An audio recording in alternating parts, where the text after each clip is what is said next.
Já jsem Jirka Bigas, tohle je Crossplay a mým dnešním hostem je programátor a vývojář Marek Rosa. Ahoj Marku. Ahoj. Mockrát díky, že jsi přijal pozvání k tomu povídání. Je mi potěšením vyspovídat tě. Musím pro ty z diváků, kteří by třeba tě nepoznali, neslyšeli s tebou ještě rozhovor, připomenout, že jsi člověk, který stojí za studiem Keen Software House a mimo jiné hrou Space Engineers a jejím pokračováním, ale taky za společností Good AI a projektem AI People.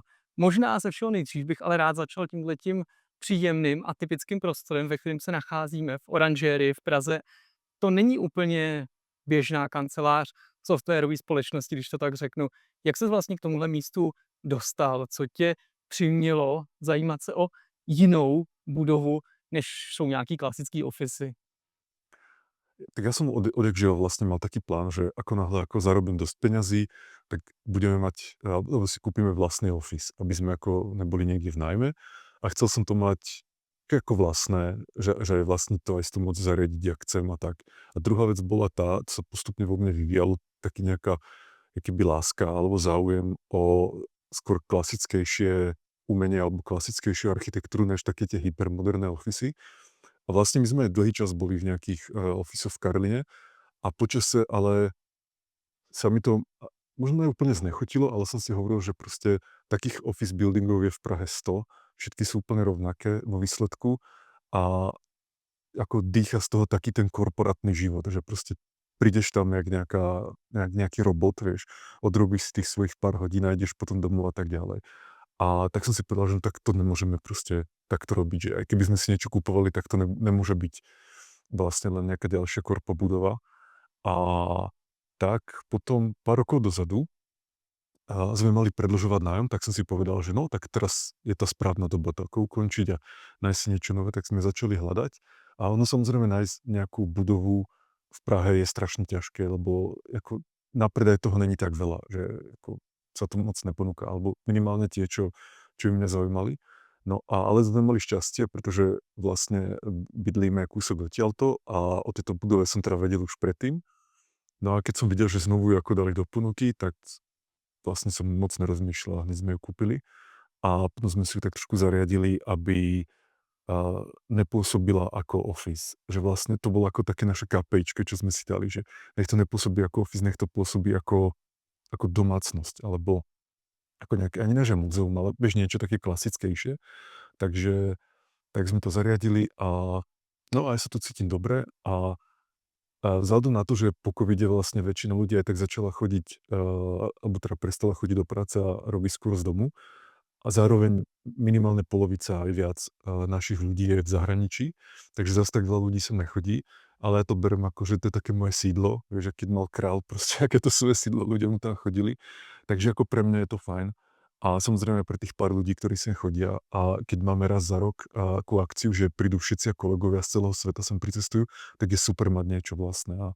A ten pocit, že je to moje a nemôže mi to nejaký majiteľ budovy niečo zakázať, prikázať, alebo že to není ako dočasne v zmysle, že OK, skončí nám 5-ročný nájom a musíme dať tu ten priestor do pôvodného stavu, čo niekedy znamená aj to, že musíš vybúrať prieč. Proste všetko dať do pôvodného stavu, keď sa chceš ako odsťahovať. Tak to sa nás netýka a vlastne všetko to robím s takouto dlhodobou kontinuitou. Už napríklad záhradu sme si vonku urobili, stala hromadu peňazí. Tam sú to ti potom ukážem tie altánky, alebo si to možno aj videl, keď si to bol.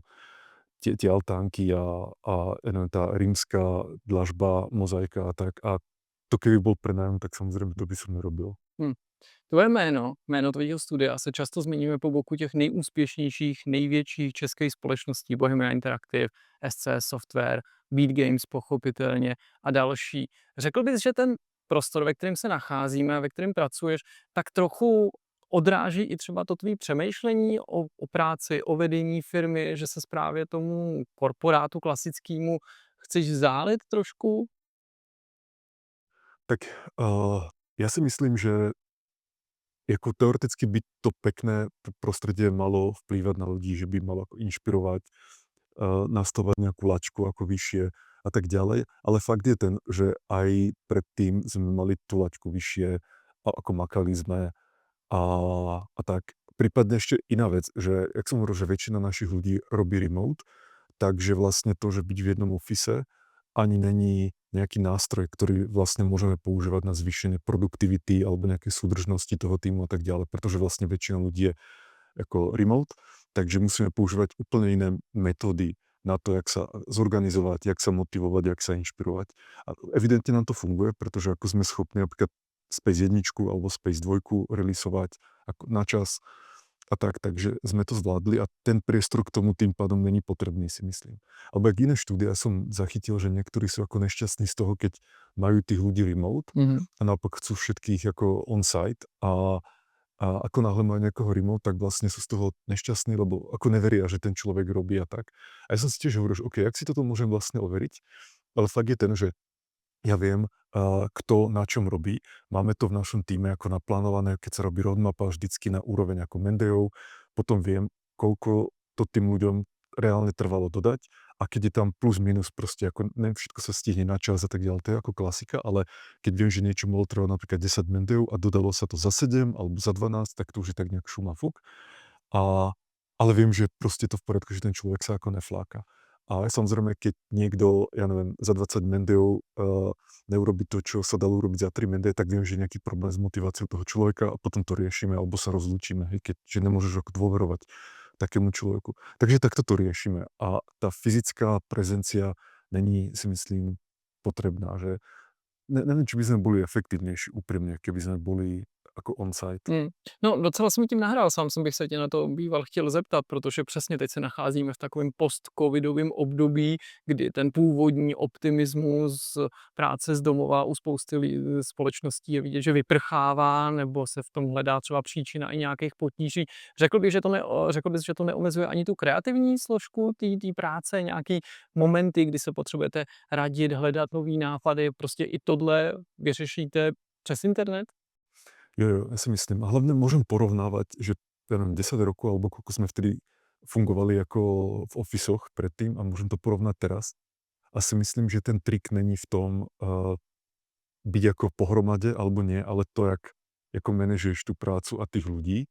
A jak ich jednak motivuješ, jak im organizuješ tú prácu, jak im nastavuješ tie štandardy, jak enforcuješ potom aj tie štandardy. Mhm. Si myslím, že napríklad predtým sme boli on-site a nebol som spokojný ako častokrát s výsledkami, že sme mali také obdobia, že sme mali ako taký dobrý tím, kde sme proste makali, každý týždeň sme mali nejaký release a išli sme dopredu jak raketa.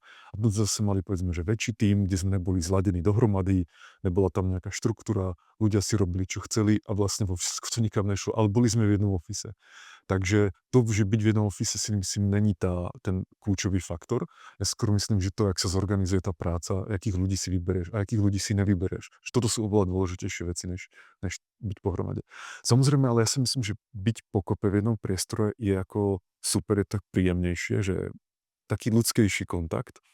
Takže to, že keď raz za rok sa tu stretneme, tak všetci sa na to vlastne tešia, že to je jak druhé Vianoce. Ja sa na to tiež teším a ľudia z toho majú radosť a takže nemyslím si, že keby som si mohol vybrať, že by všetci chodili sem a boli tu, tak by som si to určite vybral.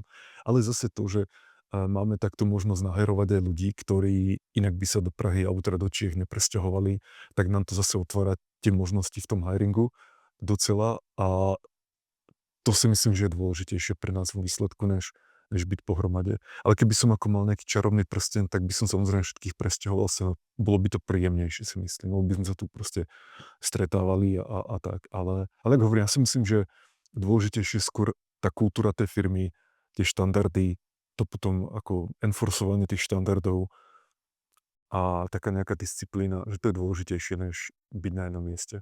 Sám jsi zmínil růst společnosti. Byla to podle tebe jedna z největších výzev, který si v těch uplynulých letech čelil? Měl jsi úspěšný, ale zpočátku relativně malý projekt, menší tým, pak ale přišlo to období toho růstu, nevyhnutelně s tím nabírání lidí a předpokládám i delegování pravomocí na další kolegy. To může být relativně náročný u věci, která začíná skoro jako solo projekt. Jak jsi to vnímal? A jak to vnímáš s odstupem času? Považoval jsi to za jako výzvu velkou? Jo. Ako takto väčšinou ja som taký optimista, takže ja si ako dopredu myslím, že všetko je v pohode a zvládnem to nejak. Ale ako reálne to bol manažovať ľudí bol pre mňa oveľa väčší problém, než programovať.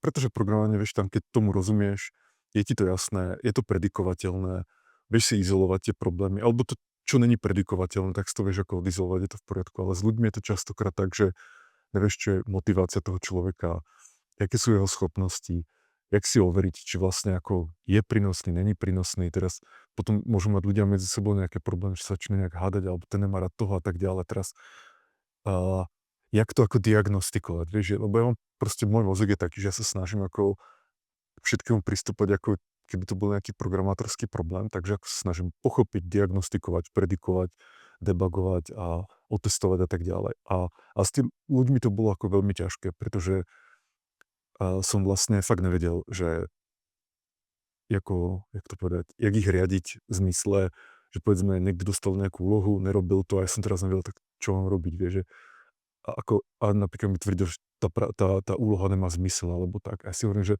tak možno sa mýlim, možno fakt nemá zmysel, vieš, že možno som mu ja dal nejakú blbosť a tak ďalej. Takže som sa furt točil v takýchto nejakých veciach.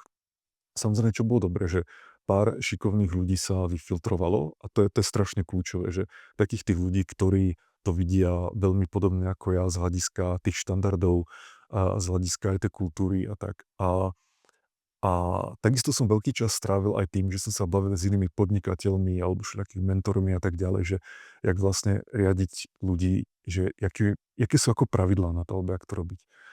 A si myslím, že som dostal aj ako obrovské množstvo veľmi zlých ako Hm. doporučení. Takže to si fakt myslím, že niektoré z tých doporučení ma vyslovene pripravili ako niekoľko rokov môjho progresu. Ale počasie som nakoniec ako dokonvergoval k tomu, že to robím tak, jak si myslím, že to je najlepšie a mám nejaké pravidlá.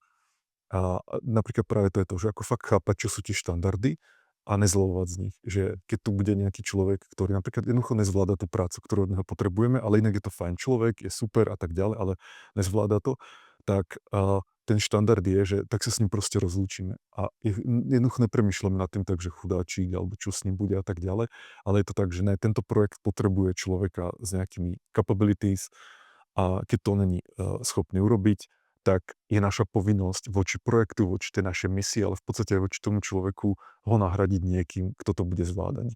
Pretože inak by brzdil celý ten projekt. A takisto možno sa stane to, že ten človek bude v nejakej inej firme na nejakom inom projekte úspešnejší. Hej, ako to kľudne môže byť. A takto to aspoň resetneš. Že čo som robil v minulosti, jedna z najväčších chýb podľa mňa bola tá, že som dlho ako tu držal ľudí, ktorí sa sem jednoducho nehodili, vieš, že ako roky a roky a roky sa nehodili a ja som to toleroval, alebo som sa nejak snažil ich ako im pomôcť, zachrániť a tak ďalej. A čo som sa teda naučil je to, že ako otestovať to v priebehu v podstate pár týždňov, keď k nám niekto nastúpi, ja v priebehu pár týždňov ako veľmi sledujem, jak ten človek je prínosný a keď vidím, že to nikam nejde, tak to radšej ukončím veľmi rýchlo ešte v tej skúšobnej dobe, než to naťahovať. Alebo ďalšia napríklad taká vec, že keď je niekto toxický v zmysle, že ako napríklad nerobí tú prácu, lebo je to blbosť, hej, alebo a, sa na neho nedá spoľahnúť, že ty mu povieš, aby niečo urobil a on to neurobí a 5 krát mu to pripomína, že furt to neurobí. Tak v minulosti som takéto veci častokrát aj toleroval, lebo som si hovoril, že OK, tak možno som sa aj ja nejak blbo vyjadril, alebo možno to nebolo jasné, alebo tak. A teraz si pozriem, že ne, počkaj, však tu mám ľudí, ktorým keď niečo poviem, tak sa to urobí. A potom tu mám nejakého človeka, ktorý na mňa úplne kašle, tak asi nebude chyba vo mne, hej. Tak si poviem, že ale takéhoto človeka nemôžem tolerovať. A čo je dôležitejšie aj to, že ten človek vlastne ako ničí tú kultúru. Že ja chcem mať kultúru, kde je jasné, že keď sa niečo zadá, alebo je nejaký dôležitý problém, tak sa to rieši. A ne, že sa na to vykašle alebo zametí to niekde pod koberec a tak ďalej. Takže mám takéto štandardy, ja som ich vlastne teraz cez Vianoce spísal taký dokument, to volám, že High Standards a tam spísal to niečo jak taká ústava, aby to bolo úplne každému jasné a je zároveň aj mojou povinnosťou to enforcovať, že nemôžem to nechať len tak ako vyšumieť. Lebo niekedy ako manažer alebo tak máš, že sa ti nechce napríklad ísť s tým človekom, lebo vieš, že bude to nepríjemná diskusia a tak ďalej. A sa ti to nechce a tak. Ale čo som sa naučil je to, že ne, sú tie štandardy a moja práca je vlastne chrániť tie štandardy. Možná ještě jedna věc by mě zajímala k těm personálním otázkám. Ty si to zmínil, jestli dokážeš přibližně říct, kolik lidí vlastně pracuje tady v oranžérii přímo a kolik na dálku, kolik lidí vlastně dneska tvoří ten tvůj celý tým? Tak celý tým je asi 100 ľudí a tu do oranžerie dochádza tak zhruba 10, by som povedal. A v Čechách je povedzme 30 ľudí. Zvyšok, alebo 40, neviem. A zvyšok bude v zahraničí. Takže ako po celom svete už dneska, že v USA, ja neviem, v Južnej Amerike, po Európe samozrejme. A pár ľudí sú niekde aj tam, jak je India, alebo tam. Je možný vyjádřit, kolik tvý pozornosti dneska zaměstnává vývoj videoher, myslím tím tým Kin Software House, Space Engineers 2, případně značka jako taková, celý ten vesmír, a kolik třeba tvý pozornosti dneska věnuješ umělé inteligenci a všem projektům, který na to máš napojený? Mhm. Tak teraz ten aktuálny stav, alebo posledný rok je ten, že ja som tie AIčkové veci ako hodne zredukoval, tak aby sme toho mali menej a radšej sa sústrediť poriadne na menej. Takže posledných 12 mesiacov som v skutočnosti, by som povedal, 90% času venoval Space Engineers 2. Teraz posledný mesiac alebo 2, pretože je to ako dobre rozbehnuté, jasná roadmap a tým na tom maká, moc ma nepotrebujú, tak je to už menej a teraz sa zase viac venujem tým dronom a tomu AIčku v tých dronoch a v podstate to je všetko. A aj ďalšie projekty, ako som zrušil, zastavil v Good AI práve na to, aby sme mali fokus len na to, čo nejakým spôsobom, čo nám dobre fungovalo, čo nejak dobre napreduje. A to práve boli tie drony, že tam som videl, že tomu týmu sa darí, že ste ako vhodný tým na ten projekt. Takže to zhrniem. Teraz by som povedal, že Space Engineers 2 posledné 2 mesiace mi zaberá povedzme menej než polovicu času a druhou polovicu tým dronom.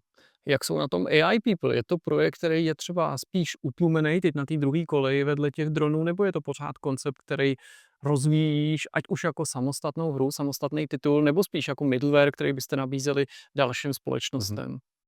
Je stopnutý ako z praktického hľadiska, že nikto na tom nerobí aktívne, ale môj plán je práve taký, že keď zase ako trošku pušnem tie drony do nejakého stavu, kedy už ma nebudú až toľko potrebovať, tak sa zase začnem venovať AI People. A buď ako standalone hru, alebo ako nejaký update do Space Engineers 2, prípadne Space Engineers 1, to sa ešte uvidí. Ako robiť to ako standalone hru má pre mňa aj tú výhodu, že tam môžem rýchlejšie prototypovať tie myšlienky, že nesom ako limitovaný tým, jak je Space Engineers 2 urobená, alebo Space Engineers 1. Ale zároveň si myslím, že z takého nejakého marketingu hľadiska dať to do Space Engineers 2 je vlastne ako najrýchlejšia cesta na nejaký trh, že tam už je tá komunita. Tak. Samozrejme druhá vec je tá, že či tá komunita po niečom takom túži, či to vlastne chce. To je ako veľmi otázne. A tak, ale ako rozhodne nechcem úplne vzdať tú myšlienku tých AI NPCs, lebo si myslím, že je to, akože to je tak, bude nejaká malá revolúcia v hernom biznise. Stále sa vlastne napríklad divím, že to ešte nikto poriadne neurobil, že my sme na tom ako de facto zlyhali zatiaľ, ale myslím, že sa to dá urobiť a samozrejme to AIčko každý mesiac je lepšie a lepšie, takže tá šanca to urobiť sa zvyšuje a ako hovorím, divím sa, že to ešte nikto neurobil a si myslím, že ten, kto to prvý urobí a naozaj to bude zábavné, že tie AIčka v tých hrách ako budú mať nejakú pridanú hodnotu, takže to bude mať ako veľký impact a môže minimálne ako zaujať tým, že bude ten prvý, kto to urobil. Po tomhletom konceptu, který ale vy jste učinili životaschopným do značné míry, co bys řekl, že je největší výzva u těch AIčkových NPCček? Je to třeba nedostatek jejich kreativity, nebo je to třeba závislost na online připojení, potažmo na nějakým předplatným, protože třeba ty menší jazykové modely ještě nebyly podle vás dostatečně kvalitní? Mhm. A ja si myslím, že teraz najväčší problém, keby sme to ako teraz znovu začali robiť s tým, čo teraz je najlepšie k dispozícii, tak obrovský rozdiel je ten, že teraz tie jazykové modely už vedia robiť ako planning a reasoning. A čo vtedy, keď my sme začínali, a keď my sme začínali, tak ešte ani nebolo ChatGPT, to bolo ešte predtým. Ale časom samozrejme potom prišiel ChatGPT. No a tak A čo podľa mňa tomu chýbalo, bolo práve to, že mať agenta, s ktorým môžeš len chvíľku konverzovať a vydrží to ten kontext povedzme 5 minút a potom on zapomenie, o čom ste sa bavili a nikam to nepokračuje, nikde to ako nekompounduje, tak to si myslím, že bol ten najväčší problém. Že to je také, jak tie mody do všelijakých, ja neviem, Skyrim mal tiež nejaký taký ChatGPT mod, tak vieš, že idem k nejakému NPCčku, pobavím sa o nejaké úplne irelevantné, nepodstatné veci, to nikoho nezaujíma, hej, že to si vyskúšaš raz a druhýkrát sa k tomu už nevrátiš. A čo si myslím, že tomu chýbalo, a to je skôr také game design vec, je, že mať NPCčka, ktoré majú nejaké dlhodobé ciele, nejaké ako potreby, z toho sú generované plány, či už týždenné, denné, alebo v rámci danej hodiny a ten agent ide za tým plánom. A keď tí viacerí agenti začnú spolu interagovať, tak aj tie ich plány vlastne začnú interagovať, tie ich needs a tak ďalej. A to potom môže vytvárať emergentnú komplexitu, nejaké emergentné situácie. Druhá vec je tá, čo dobre hovoríš, je, že tá, aby sa nechovali ako ChatGPT, ale ako asistenti, ale aby sa chovali ako reálni ľudia. Tak to si myslím, že stále môže byť ešte trošku problém, ale aj to si myslím, že by šlo riešiť, ale ako toto bol inak vlastne tiež problém pre nás, že to s nimi pôsobilo tak strašne ako umelo, tie diskusie, že to bolo také, jak sa baviť s ChatGPT. Ale na druhej strane vieme, že ChatGPT sa dá použiť na generovanie príbehov alebo písanie príbehov. Akurát problém je ten, že defaultné tie príbehy sú fakt o ničom. Hej, že je to slabé. Ale si myslím, že zase je to možno otázka skillov, že nájsť nejaký skill, ktorým donavigujem ten language model k tomu, aby nefungoval ako asistent, ale ako naozaj dobrý spisovateľ. Já se setkávám s českými nebo slovenskými vývojářema v podstatě každý týden a debata o umělé inteligenci a generativní umělé inteligenci, to je něco, co je leitmotivem našich posledních rozhovorů velice často. Mhm. V tvém případě nebudu ti klást tak banální otázku, jako co si myslíš o budoucnosti umělé inteligence, zda má vůbec budoucnost, protože bych si tě troufl nazvat AI optimistou, pokud ti nevadí tato nálepka, ale nepochybně, podobně jako já, podobně jako řada dalších hráčů a našich diváků, sleduješ i prostřednictvím zpravodajství, jak napnutá je třeba místy ta debata o umělé inteligenci i v herním vývoji, že tady máme, a já to nechci kvantifikovat, neříkám, že to je půl na půl, ale velké osobnosti, kteří říkají, v umělé inteligenci je budoucnost, nemá smysl klást si otázku, jestli ji budeme používat nebo nebudeme, už je tady a zůstane tady. Na druhé straně je tady řada jiných osobností, veteránů herního vývoje, kteří říkají, to je něco, co mi prostě nesmí přes práh, čemu se chci vyhejbat do poslední chvíle. Měli jsme tady už určitý i kauzy, když to teda jako řeknu, trochu přeženu, prostě vyhlášení Clair Obscur Expedition 33 v jedných cenách a následně prostě vracení toho ocenění právě při uvědomění si, že tam na začátku při vydání vývojáři využili pro tvorbu nějakých asetů umělou inteligenci. Vydavatelství Hooded Horse, jeho zástupci se opakovaně vyjádřili dost nelichotivě o projektech, které využívají umělou inteligenci, že to je něco, co by nikdy nepustili vůbec do svého portfolia. Mě zajímá, jako AI optimista, jak vlastně tyhle ty debaty vnímáš a kdy myslíš, jako, že se vytříbí ta diskuze, myslím, ať už ten závěr bude jakýkoliv, jako jak dlouhý bude to pro nás tohle překlenovací období, ve kterém je to nějaký jablko sváru. Tak, ako samozrejme ja si myslím, že AIčko v hernom vývoji časom bude dominovať, a pretože to sú proste trhové sily, ktoré nezastavíš. Hej.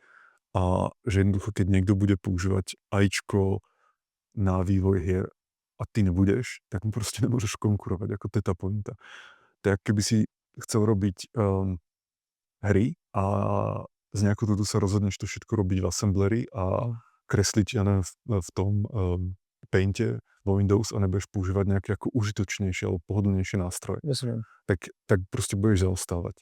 Takže takýto je podľa mňa ten rozdiel. Teraz samozrejme dneska AIčko ešte chýbajú mnohé veci.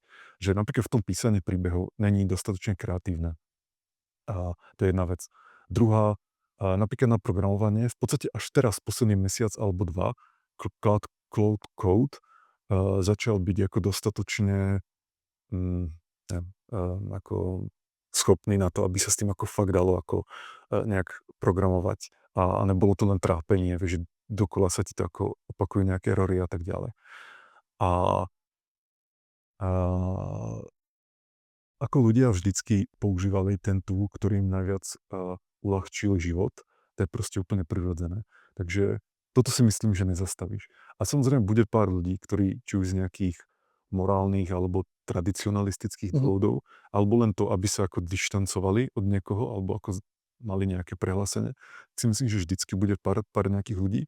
Dokonca možno je možné, že v budúcnosti bude niečo ako jak že made in China alebo made in, ja neviem, Germany, tak bude, že made by human, že ako je to 100% ľudské.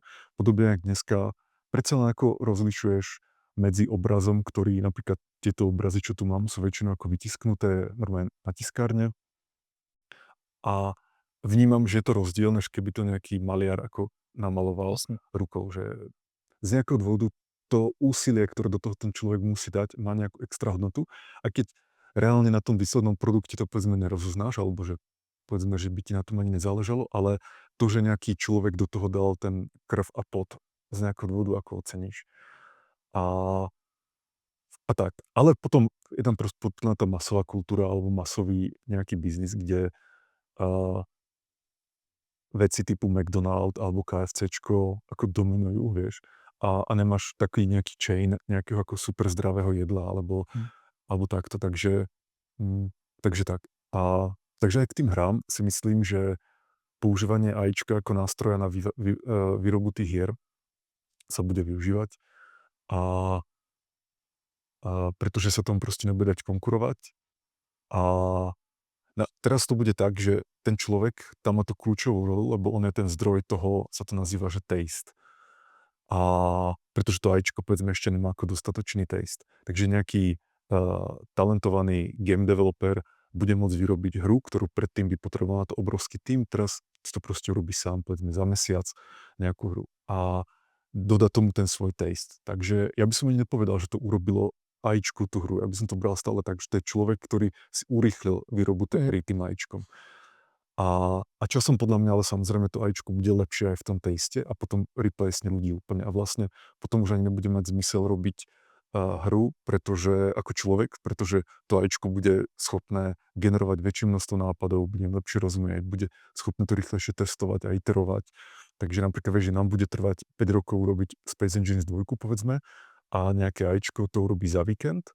A to znamená, za tých 5 rokov bude schopné urobiť, ja neviem, 2000 verzií Space Engineers a nejakým AB testingom zistiť, ktorá je tá najlepšia verzia a prípadne to diverzifikovať rozličným skupinám hráčov a tak. Takže a tomu vlastne nebudeš schopný konkurovať, pretože proste my ako ľudia máme oveľa pomalšie cykly. Souhlasím s tebou v tom přesvědčení, že pravděpodobně se skutečně z těch her, který se úplně vzdají umělé inteligence nebo podobných nástrojů, stane svýho druhu značka, za kterou si budou třeba hráči v některých případech ochotní připlatit. Možná bych tě požádal ještě o komentář ke dvěma takovým malým tématům, který reprezentují určitý osobnosti. Jestli s tím souhlasíš, nesouhlasíš. Je to jednak opakované vyjádření šéfa Epicu, Tima Sweeneyho, který říká, myslím si, že uvádět v digitálním obchodě, jestli hra vznikla v pomocí umělé inteligence, je zbytečný. Zatímco na druhé straně kritici toho tvrdí, že je to informace, kterou by zákazníci měli znát.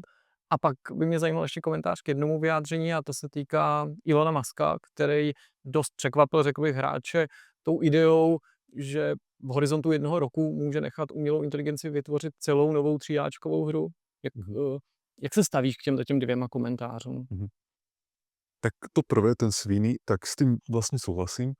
Ja som to pochopil tak, že napríklad na TikToku alebo tak to má zmysel, že nejaké video je AI generated, že je to ako dobre, že vieš, vidíš, ja neviem, niečo, čo vyzerá reálne a teraz ako naozaj sa to stalo, vieš, je to, povedzme teraz boli tie videá, jak zasnežilo na Kamčatke.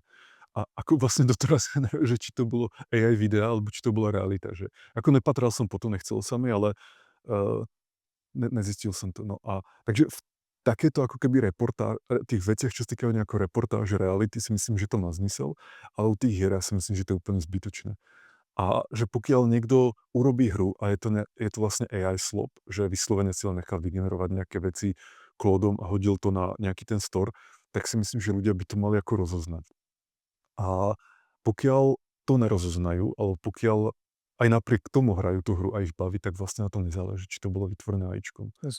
Alebo či niekto si pomohol AIčkom. Takže v tomto mám takýto názor. A dokonca mi to príde, ja viem, že napríklad na Steame je, že ak my by sme použili AIčkový tool pri vývoji Space Engines 2, tak to tam musíme někde uvěst, jako je tam na to nějaký Přesně tak. checkbox alebo niečo tak. Jo, tam je vlastně v profilu je na to místo, kde se očekává, že ta informace se objeví, zatímco Epic Games Store to nevyžaduje. A tiež mi to príde zbytočné, lebo napríklad by úplne stačilo použiť AIčkový tool, niečo nepodstatné, hej. A napríklad aj pri programovaní môžeš použiť niečo na generovanie kódu alebo tak, alebo možno si, ja neviem, urobíš preklad niečoho ako AIčkom alebo tak. Takže ja nehovorím tak, že AIčko ti vygeneruje ako ja neviem 3D modely, ale len fakt nejakú takú z tvojho pohľadu ako postranú vec a už tam musíš dať ten flag. A zase ten flag potom môže iritovať nejakých hráčov, ktorí sa na tom začnú točiť. Přesně. Pretože sú niektorí takí tí bojovníci proste proti tomu a tí budú z princípu proti tomu bojovať. Takže v tomto si myslím, že to je zbytočné. Že ono je, že či tá hra bola celá generovaná AIčkom, alebo len z 0,01%, ako to je dosť veľký rozdiel, akorát ten flag je tam, že buď tam je, alebo tam není. Takže tak. A ja som vlastne už zažil trošku aj z tej ako z našej komunity takú nejakú od niektorých hráčov ako nenávisť voči AIčku.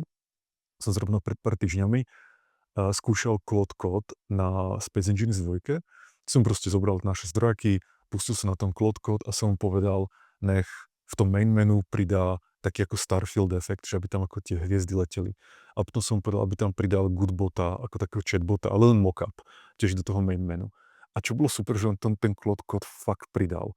A ani neurobil nejaké chyby a, a tak. A fungovalo to, dalo sa to skompilovať a fungovalo to. A potom som ešte mu povedal, aby pridal do hry shotgun, že nech použije debug gun, ktorý tam máme ako ten základ, ale že nech to robí ako shotgun, že nech to strieľa také tie. A tomu už tam na tom viackrát zlyhal, lebo ono to je dosť komplikované, že musíš vedieť, kde v dátach to zmeniť a tak ďalej, ako v tom našom engine. Ale ako postupne sa k tomu nakoniec dopracoval a nakoniec to fungovalo. No a tak som zverejnil kratočké video, kde to ukazujem a hráčom a ja by som povedal, že väčšina mi tam napísala niečo také, že my nechceme takýto AI garbage alebo AI slob. A to ma fakt prekvapilo. Ja som si hovoril, že z toho budú nadšení, že ty brďo, že to je bomba. Ale dosť veľa ako hejtu sa tam na to znieslo, tak to ma ako úprimne prekvapilo. No a to vlastně se týká právě i toho Muska, nebo lidí, kteří experimentují s AIčkem a ukazují tyhle ty pokusy, přesně jako vygeneroval jsem celý level, potažmo vygeneroval jsem celý prototyp nějaký hry. Myslíš si teda, že je to reálně ta idea, kterou jsem tady před chvílí připomínal a že dokonce to může přinést něco, co z těch současných her ani neznáme, jako je obsah dynamicky reagující na hratelnost nebo způsob, kterým samotný hráč jako konzumuje ten obsah? Mhm.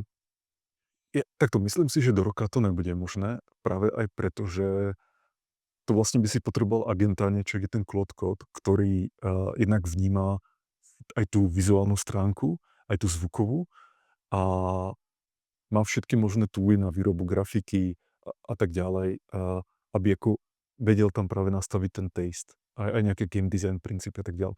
Ako myslím si, že rok je hodne ambiciózny odhad, ale zároveň si myslím, že to je presne ten dôvod, prečo to Musk povedal, že za rok, aby motivoval ten svoj tím. Pretože keby im povedal, že za 5 rokov, tak začnú riešiť nejaké úplne nesúvisiace veci a budú sa v tom proste babrať do nekonečna.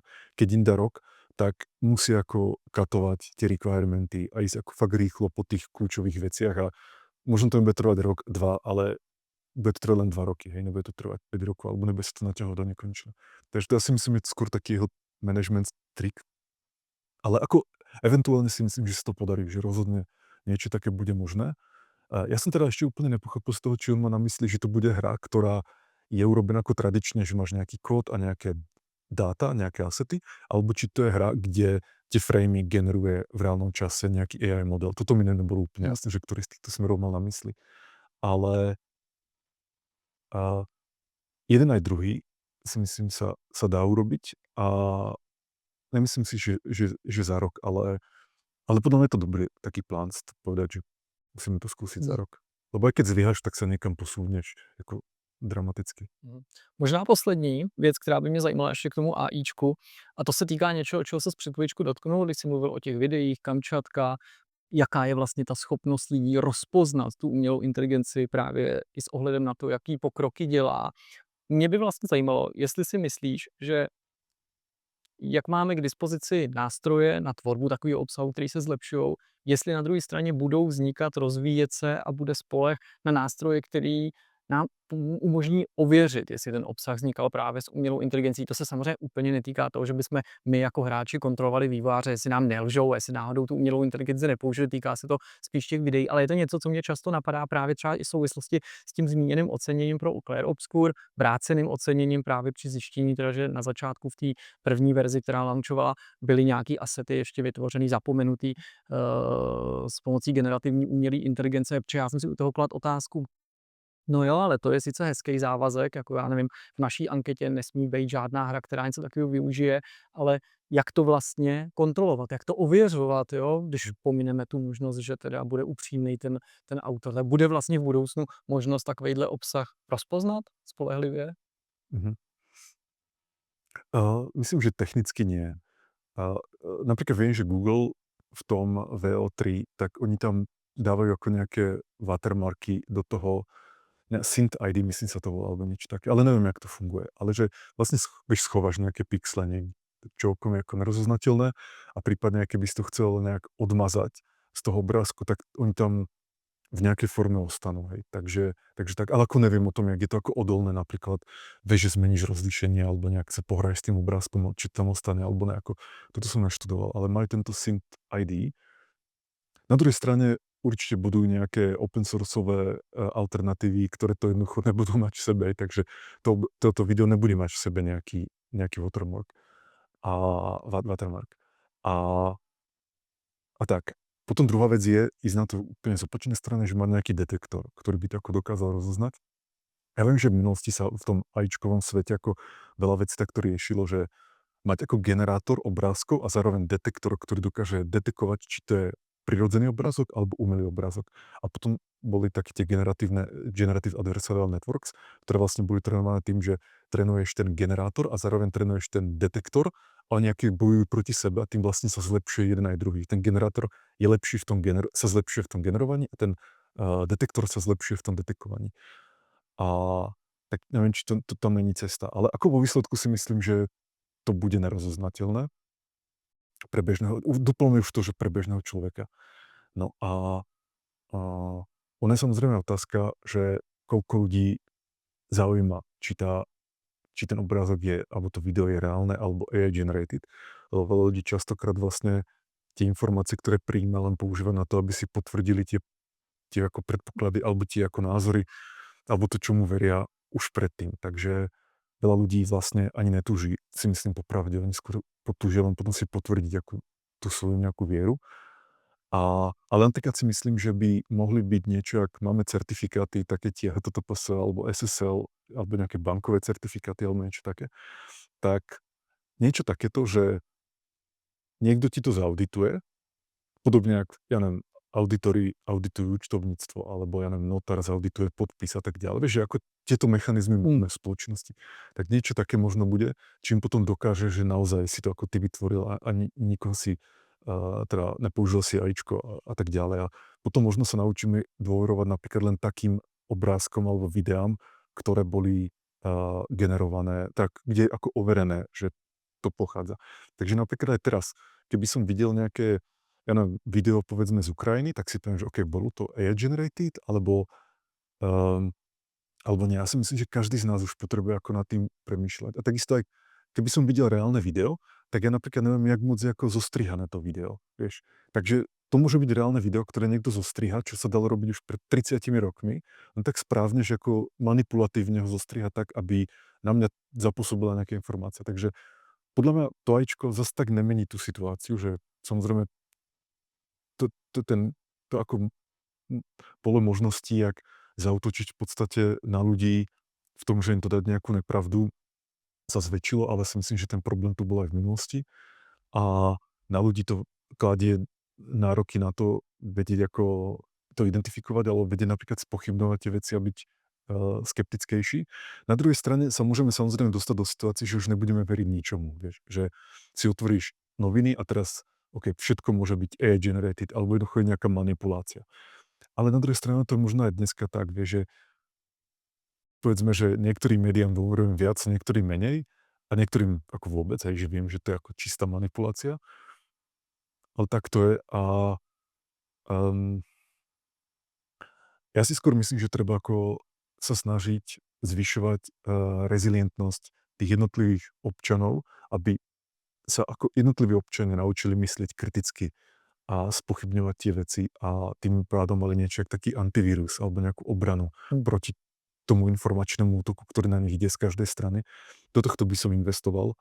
Samozrejme sa to nikdy ako nezlepší na 100%, ale možno aj 10% potom môže mať nejaký impact vo voľbách, že ľudia nebudú voliť povedzme toho, kto ich lepšie zmanipuloval, ale toho, kde vidia, že OK, tento moc nemanipuloval, tak ten je dôveryhodnejší než ten, ktorý furt manipuluje. Pojďme se přesunout ke Space Engineers 2. Mě by možná ze všeho nejdřív zajímalo, jestli provázelo to rozhodování, pustit se do plnohodnotného pokračování, nějaký váhání, který bych třeba přirovnal k SCS Software. Narážím tím na to, mám dál rozvíjet ten první díl, tu základní hru tak, jak je, nebo mám udělat tlustou čáru a začít znovu, třeba i s tím, že na začátku to pokračování nemůže nabídnout veškerý ten komfort a obsah, na který jsou hráči zvyklí. Jaký to je vlastně rozhodovat se, zda se pustit do pokračování u sandboxu? Jo, je to prostě taková ta klasická debata. Přijde Minecraft 2, tak jak jsi to měl ty, když si uvažoval o tom, že uděláte pokračování? Jo, ja som to možno bral aj tak trošku emocionálnejšie, že som jednoducho chcel urobiť tú dvojku ako taký reštart a že pozrieť sa na to, čo vlastne bola tá vízia, tá nosná myšlienka Space Engineers a urobiť to trošku inak. Tak, aby sme ako ostali verní tým princípom, ale urobiť ich trošku inak, v lepšej forme. A to je práve ten rozdiel medzi Space Engineers 1 a 2 je práve v tom, že Space Engineers 1 sme proste urobili a potom, akože ja som ani nemal nejaký plán nad nejakou finálnou verziou tej hry. On to skôr bolo tak, že urobíme hru, kde staváš vesmírne lode a potom sme tam proste len pridávali jednu feature za druhou. Že tam ako nebol nejaký plán, jak to celé ukončiť. Vôbec ma to aj nenapadlo, alebo som na tým proste nepremýšľal. Ale práve u Space Engineers 2 som si povedal, že ne, že musíme to ako od začiatku robiť s týmto plánom a zároveň mať premyslené, jak tú hru urobiť tak, aby bola mainstreamovejšia a aby mala prvky, ktoré treba v mainstreame. A pod mainstreamom ja nemyslím to, že ju ako nejak osekáme a urobíme z nej úplne inú hru a tak ďalej. Nie. Tam ide len o to, že musíme garantovať, že ten hráč, keď si tú hru prvýkrát spustí, nebude zavalený ako hromadou nejakých zložitých vecí, ktorých nerozumie, alebo nejaké obrovské množstvo výberov, v ktorom sa stráti a tak ďalej, ale nie. Musí to byť relatívne ako na pár kliknutí sa dostať do tej hry, spustiť to a do prvých, povedzme, 5 minút zažiť nejaký ako wow moment, alebo nejaký ako win moment, že niečo si postavil a teraz tým letíš a tak ďalej. Nesmie to trvať hodinu, 2, 3 a nesmie to byť také, že ty bride, ja ani neviem, kde čo urobiť, jak postaviť, jak naťažiť, jak spracovať suroviny a tak. Že toto je jedna vec. Druhá je tá, že hry potrebujú, alebo mainstream hry potrebujú nejaký ako sense of progression, alebo proste nejaký metaloop, že, ktorý zároveň musí byť ako veľmi vizuálny a ľahko viditeľný a pochopiteľný pre toho hráča, takže práve to, že Space Engineers je sandbox, takže tá krása je v tom, že si môžeš rozhodnúť to, čo chceš. Akorát problém je ten, že 90% hráčov chce, aby im niekto povedal, čo vlastne majú robiť. Čo je ten ako ďalší krok, jak vlastne, keď toto spravím, tak sa zlepšujem, alebo ako vyhrávam. Že nechcú si to sami nejakým spôsobom povedať. Ja to vidím aj sám na sebe, že samozrejme hra, kde môžem robiť všetko, ale zároveň neviem ja sám osobne, čo presne, pretože napríklad sa aj bojím urobiť jednu z týchto milión vecí, pretože možno to nebola tá správna. Ale keď viem, že tá hra mi povie, že OK, choď tam, splň túto misiu, potom druhú misiu, tretiu misiu, tak viem, že som guidovaný niekým, tým autorom, kto to nejakým spôsobom premyslel a pripravil mi nejaký zážitok, ktorý je dobrý a že nehrozí mi, že skončím nejaké vetve, ktoré je proste nezaujímavé. Takže to je tá ďalšia vec, že ako jasné viditeľné objectives, ktoré sú tomu hráčovi jasné, takže nejaké kontrakty alebo misie. Zároveň je tam nejaký progression, takže niekam to celé smeruje, že ako máš pocit, že niečo buduješ. Takže keď to zhrniem, tak Space Engines 2 je hlavne o tom, jak to robiť mainstreamovejšie, takže time to first fun, aby bolo do 5 minút, tá learning curve, aby nebola taká tá steep, ale taká nejaká postupná, aby tam boli jasné, viditeľné objectives, čo máš plniť, aby boli relatívne krátke tie loopy, aby to bolo povedzme 20-30 minút, aby to netrvalo 5 hodín alebo tak, ale povedzme 20-30 minút a aby to niekam gradovalo. Takže vo výsledku sme urobili to, že tá hra je organizovaná okolo toho, že plníš kontrakty. A tých môže byť milión typov, môžu byť ako bojovné, môžu byť staviteľské, alebo že niekde niečo transportuješ. A za každý splnený kontrakt dostaneš niečo a vlastne tým kolonizuješ tú slnečnú sústavu Almagest, v ktorej sa to odohráva. Takže ako ak ideš a plníš kontrakty, tak kolonizuješ jeden sektor za druhým a nakoniec vidíš, jak sa ti ako zafarbuje tá mapa a jak to celé kolonizuješ. A toto je pre človeka oveľa pochopiteľnejšie, než taká tá vágná predstava, že OK, robím si, čo chcem a teraz si postavím niečo, ale vlastne ani neviem, či to je potrebné a tak ďalej. Takže tak. Čo je ale dôležité je to, že hráčom neberieme tú možnosť si to hrať týmto sandboxovým open-ended spôsobom. Že keď sa rozhodne ignorovať tie kontrakty, no tak ich proste ignoruje a začne si tam stavať nejakú základňu a je to úplne v poriadku. Takže toto plus ďalšia taká vec ešte navyše je príbeh, že konečne sme ako do tej hry dali vlastne nejaký lore a nejaký Mhm. príbeh. A to si tiež myslím, že mainstream hráči potrebujú. No a samozrejme sme technologicky tú hru vylepšili, aj ten engine, ako na rozličných frontoch. Takže vyzerá krajšie vizuálne, je viac pripravená na nejaké asynchrónne spracovanie, kde vlastne by sa malo stávať menej, alebo skoro vôbec, že tá hra ako zatuhne. Hej, že keď sa ti nejaké zložité výpočty proste zrovna stretnú v čase, že ja neviem, narazíš loďou a začne sa počuť nejaké deformácia, kolízia a tak aby sa tá hra nezatuhla. Takže, no, takže takéto veci. Jak se ti daří balancovat tobě a samozřejmě tvým kolegům na jedné straně to, o čem jsi teďka mluvil, to znamená, chci přidávat do toho světa úplně nový funkce, věci, který první díl neměl, a na druhé straně vyhovět třeba poptávce komunity, která si přeje, aby druhý díl co nejdřív byl po stránce toho rozsahu třeba stejně komplexní jako ten první po mnoha letech.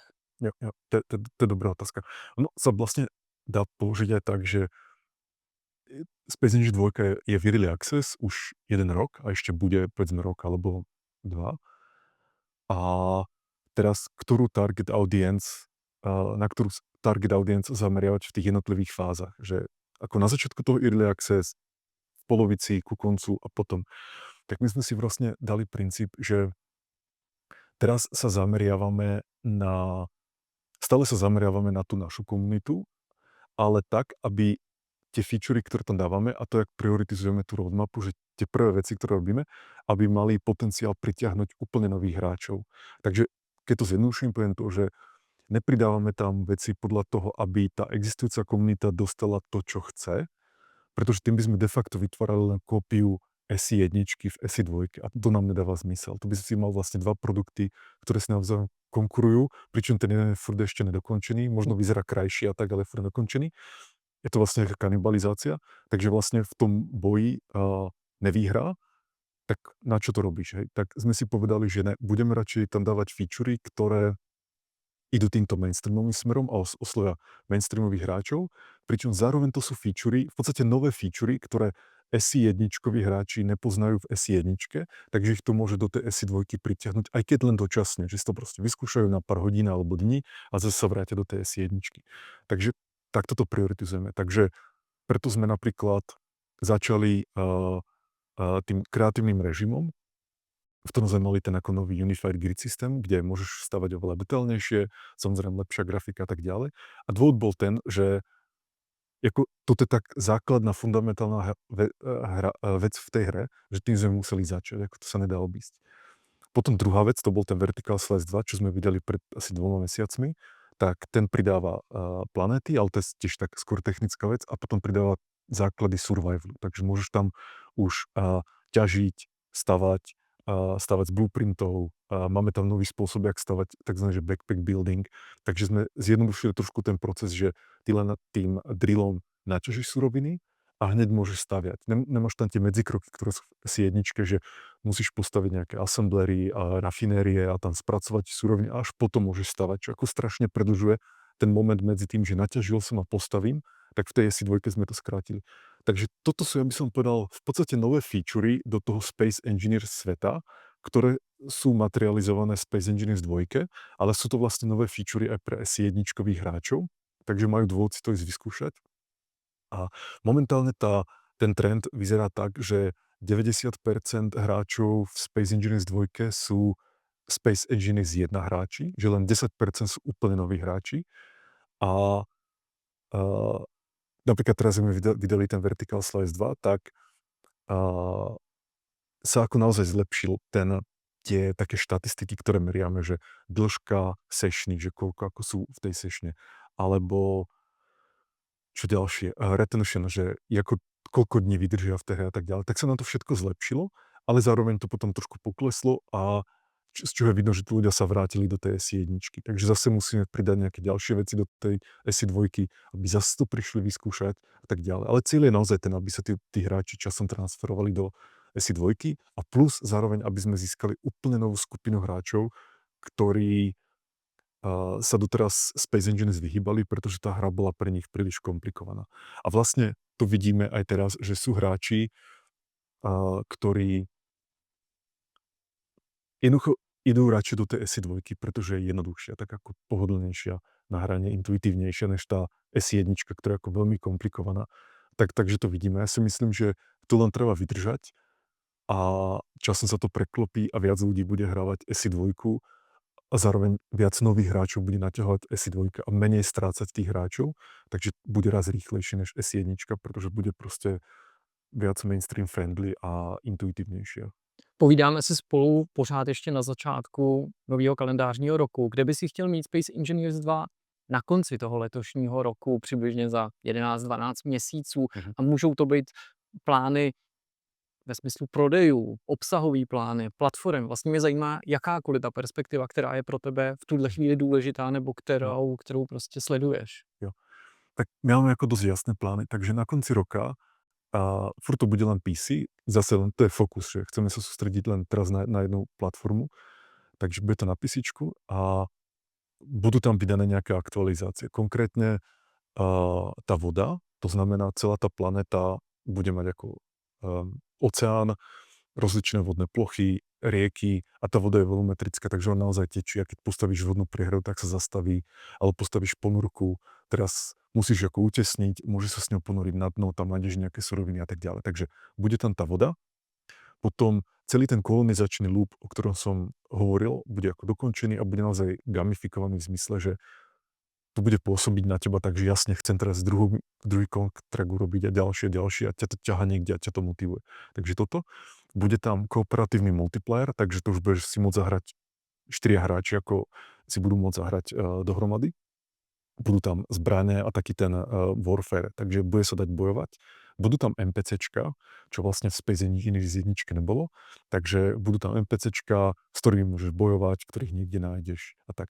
A celá tá slnečná sústava bude oveľa živšia než Space Engineers 1, pretože tam budú takzvané, to voláme encounters, jednak tam budú encounters a inak tam budú tie kontrakty, takže aj keď len niekde cestuješ, tak niekde sa ako spustí nejaký encounter, vieš, že nájdeš nejakú kreshnutú loď, alebo ťa napadne niekto, alebo uvidíš nejakú loď, kde sa preváža nejaký materiál. A teraz je na tebe, aby si s tým nejak reagoval. A my chceme, aby zhruba tá frekvencia bola každých, povedzme, 5 minút. Že, aby to nebolo tak, že povedzme Starfield si myslím, že tento má tak, že má veľké krásne planéty, ale sú úplne prázdne. Podobne to aj Space Engineers 1. A ja chcem, aby to bolo skôr taký možno ako srandovný príklad, ale kde som to videl, že to bolo dobre, bol Lego Fortnite, kde samozrejme tá hra ako, to je niečo v podstate iné, ale čo sa mi na tej hre strašne páčilo je to, že to tam proste žije. Že si tam niečo postavím, teraz ma pošlu na nejakú misiu niekam a než tam dojdem, tak zažijem ako hromadu zážitkov, že NPCčka ma napadnú, alebo vidím niekde, jak nejaké dve skupiny NPCček bojujú a teraz sa môžem do toho pridať a tak ďalej. Že jednoducho žije ten priestor. Tak toto by som chcel. Takže to zhrniem. Voda, NPCčka, encountery s veľkou frekvenciou, tie kontrakty, zbrane a možnosť bojovať, kooperatívny multiplayer a samozrejme ešte hromada ďalších vecí, čo už. Možná poslední otázka tohoto rozhovoru. Teď jsme se bavili o věcech, které v dohledné době se do té hry dostanou, nebo na tom pracujete. Máš ale nějakou ambici, kterou by si současně byl ochoten prozradit ve vztahu ke Space Engineers 2, že si pohráváš s myšlenkou, jako to bych chtěl, aby třeba za pár let v té hře bylo, ale nevím, jestli se nám to podaří realizovat, ať už z technologického hlediska nebo kapacitního, je něco jako vysněná funkce nebo vysněný cíl? Vlastne ne. Takto, ja mám veľmi jasnú predstavu, jak bude vyzerať tá finálna verzia tej hry a nechceme to moc naťahovať, že naozaj chceme urobiť ten základ a tú hru vydať z Early Access a potom pokračovať v tej podpore ako do nekonečna v podstate. Takže mám predstavu, že jak by mala vyzerať tá finálna verzia tej hry a potom mám samozrejme nejaký backlog nápadov na nejaké expansions alebo čokoľvek, čo tam môžeme pridávať do budúcna. Ale myslím, že nič z toho není nerealizovateľné. Jediná vec, ktorá je naozaj ako taký, že high risk z toho development hľadiska je tá voda. Že tu ešte stále nemáme hotovú, ešte stále tam potrebujeme pár nejakých problémov vyriešiť. Takže teoreticky to sa nemusí podariť, aj keď dúfam, že sa to podarí, ale teoreticky nemusí podariť. Ale okrem toho všetky ďalšie veci podľa mňa sú oveľa uchopiteľnejšie než tá voda. Tá voda to je ako oveľa väčší, to je asi taká najriskantnejšia vec. A okrem toho všetko, poviem príklad, napríklad, čo by som chcel urobiť po vydaní ako z Early Accessu je veľký nejaký expansion na terraformáciu. Takže že sa viac pohrajeme s tým, že tá planéta alebo tie planéty okolo teba sa nejakým spôsobom vyvíjajú a menia. Takže keď napríklad zasadíš niekde nejaké stromy, tak sa začnú rozrastať, alebo povedzme bude niekde nejaká sopka a zase tam využijeme tú vodu, tú technológiu na tú vodu, že môžeme ako magmu a lávu urobiť to v podstate ako voda, len zmeníš nejak tú hustotu. A vieš, že tá sopka nebude len nejaká fake sopka, jak je to v iných hrách, ale že naozaj tam proste nejaká magma z toho vyletí a kam dopadne, tak tam to spáli a tak ďalej. A takéto veci proste budeme vedieť urobiť. Alebo prídeš na planetu, kde nebude kyslík, tak tam nejakým spôsobom budeš musieť vyrobiť ten kyslík, on sa potom začne ako nejak už ďalej ako šíriť, násobiť a tak ďalej. Takže alebo povedzme, keď tá sopka ako exploduje, tak my vieme zmeniť potom aj ten terén, že naozaj ako tam vzniknú nejaké ryhy a tak. Alebo povedzme, nájdeš ropu niekde v hĺbke, tak budeš musieť vyťažiť a zase ropa bude využívať tú technológiu tej vody. Alebo nejaký plyn, lebo vlastne plyn je tiež tak trošku voda. A tak ďalej. Takže s týmto sa chcem pohrať. Ako nemám to zatiaľ detailne nadizajnované, skôr len takéto nápady, ale tú možnosť, že môžeš terraformovať a že vlastne je živá aj tá planéta okolo teba a mení sa vplyvom tvojich akcií, tak to sa mi strašne páči. Ono vlastne, teraz bola pred pár rokmi, vyšla taká hra, si nespomínam, jak sa volá, ale je to taký kvázi Space Engineers, ale práve zamerané na tú terraformáciu. A tá hra to vlastne ako robí, si myslím, tiež celkom pekne. Plus ale máme tú výhodu, že máme naozaj ako deformovateľné, modifikovateľné prostredie úplne doposledné ako voxelu, takže my môžeme ísť ešte viac do hĺbky a tak. V tom případě mi závěrem nezbývá než ti popřát tobě a tvým kolegům, aby vám práce šla pěkně od ruky a aby se vám samozřejmě podařilo realizovat všechno to, o čem cíníš nebo co doufáš, že se do té hry dostane a tak, aby se to samozřejmě komunitě hráčům líbilo. Moc krát díky, Marku, za rozhovor. Super, díky.